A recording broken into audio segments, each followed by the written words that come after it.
bem como do contrato que foi gerado através dele, uma vez que lá na apreciação da medida cautelar foi entendido por todos, apesar do voto de divergência do conselheiro Fabrício, não teve divergência quanto a isso, quanto ao perigo inverso do dano naquele momento de se conceder a medida cautelar.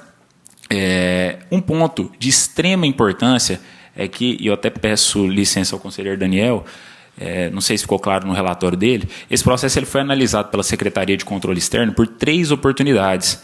Isso porque foi aberto outras oportunidades, conselheiro Humberto, para o município ir complementando a documentação. Foram feitos, inclusive, apostilamento ao contrato, que de fato sanaram alguns erros materiais que existiu na licitação naquele momento. Nas 3 oportunidades que a Secretaria de Controle Externo manifestou, ela manifestou pela regularidade do procedimento como um todo, especialmente reconhecendo que os erros haviam sido sanados. Erros materiais, erros de início de gestão. Eu cito novamente o conselheiro Humberto aqui, porque sei que ele conhece o Paulo. E, na verdade, o Paulo se tornou conhecido de todos, né, conselheiro Francisco, do tanto que está vindo ao município. E demonstrando a sua boa-fé em conduzir. Mas a verdade é que o fato, ele pegou lá no município de Posse um lixão a céu aberto, que o pessoal ainda ia lá e colocava fogo, fazia uma nuvem de fumaça sobre a cidade, e isso causava inúmeras doenças respiratórias em toda a população. Então, diante disso, com o objetivo de não perpetuar, foi que começou a correr atrás de fazer essa licitação. Não fazer um contrato emergencial, não buscar outros remendos, mas sim realizar essa licitação, que o objeto dela, e esse é o principal ponto de divergência do Ministério Público, é a destinação final dos resíduos. Ora, fazer o transbordo, o transporte, entre aspas, é a parte simples dessa licitação. A destinação final é onde todos os municípios goianos, e eu tenho certeza que Vossas Excelências estão cansados de saber disso, vêm lutando para conseguir. Não é à toa que nós temos municípios a 300, 400 quilômetros fazendo o transporte lá para resíduo zero de Iguapó. A dificuldade que a gente tem de aterros licenciados no estado de Goiás, conselheiro Sérgio. É justamente por isso que nasceu essa licitação. Então, o erro, o estudo técnico preliminar, ter ou não citado, tem uma pequena divergência, pareceu-se por um momento que o município tinha um aterro, mas o fato é que o município não tinha um aterro. Um ponto importante é que a licitação nem mesmo teve impugnação quanto a seu edital. Eu estive aqui há pouquíssimo tempo atrás, acredito que o doutor José Américo vai se lembrar, o conselheiro Joaquim também, numa reunião com a Comissão da Advocacia Municipalista aqui no município, e eu citei o uso indevido, a instrumentalização desse tribunal com essas medidas cautelares. Inclusive, eu citei Posse, porque é um caso conhecido aqui da quantidade de denúncias que estão acontecendo lá. E agora eu venho aqui fazer a sustentação oral sobre um caso concreto disso. Quem fez essa denúncia não está tentando resolver o problema do lixão do município de Posse. Está tentando causar mais um problema para a administração do Paulo. Um problema que ele, de fato, conseguiu resolver. O processo é de 2025. Não foi concedida a medida cautelar. Hoje, os resíduos sólidos do município de Posse estão sendo tratados. O lixão não existe mais. O conselheiro Daniel, eu tive a oportunidade de despachar com ele, ele viu, inclusive, as fotos da situação que era com a forma com que está hoje. Hoje a população não tem mais se preocupar com a fumaça tóxica na sua cabeça sempre que dá qualquer vento lá no município de Posse. Essa é a realidade do município. Se não me falha a memória, a denúncia apontou 16 falhas no procedimento.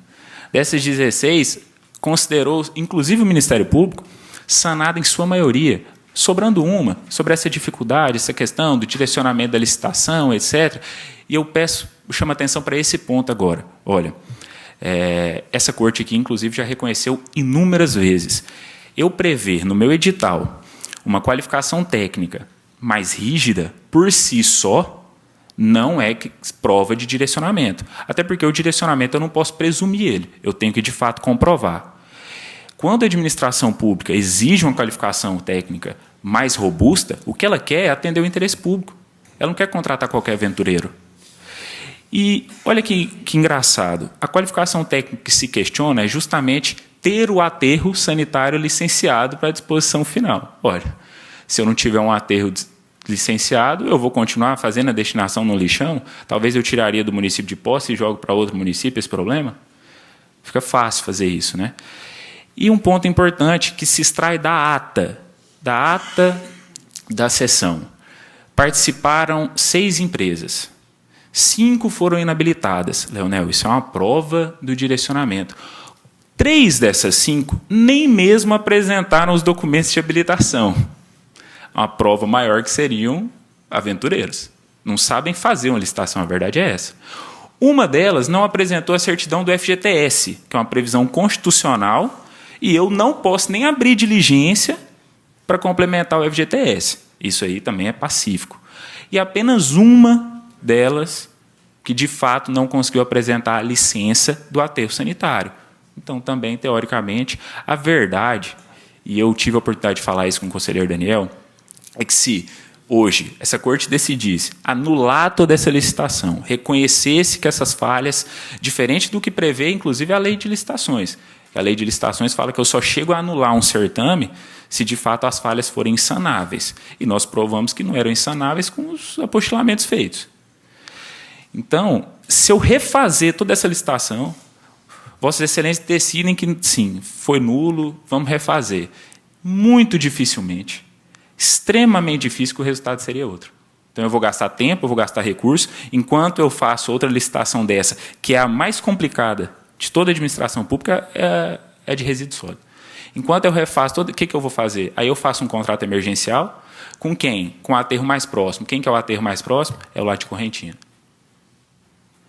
Ou eu continuo jogando no lixão? Então, eu só tenho essa opção. Então, conselheiros, eu encerro aqui, agradeço a oportunidade, é sempre uma honra estar aqui com vocês, Vossas Excelências. Peço para que seja mantido o certame, bem como a sua contratação, que está, de fato,